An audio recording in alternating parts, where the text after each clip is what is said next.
What if I told you that there is a jewelry brand that refuses to sell you a diamond ring unless you promise that it is for the only person you will love forever? In China, a jewelry brand came up with a bold idea. They turned a simple act of selling rings into a billion-dollar brand. And the secret? They didn't just sell jewelry.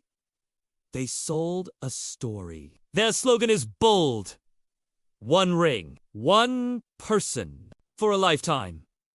Here's how it works. This brand only sells engagement rings to men under the brand name GD Rings. If a woman walks into the store to buy one for herself, they politely refuse.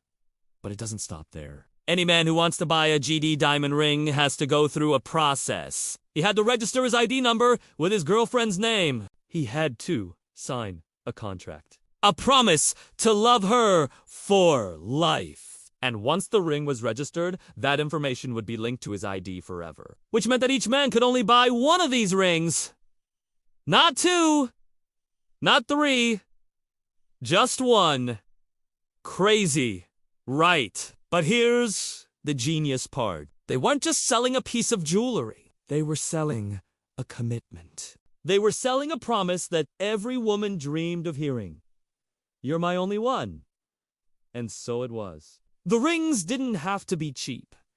They carried a value that went beyond diamonds to promote their products. They hired content creators who were in love on dope. Where the guy wanted to show his only love, he ordered a ring and gave it to the girl. Soon, this idea became a huge success. The girls started to challenge their boyfriends by asking, "Do you dare to buy me this ring? If he buys it, it is proof of his loyalty. If she receives it, she proudly posts it online." And so on. Each request becomes free advertising for the brand. At the same time, with a strong spread from social networks, the GD Ring brand became the only brand without competitors. Because other brands cannot do the same campaign. From zero to billions in revenue. All are built on a strong truth. Sometimes the story behind the product is more valuable than the product itself.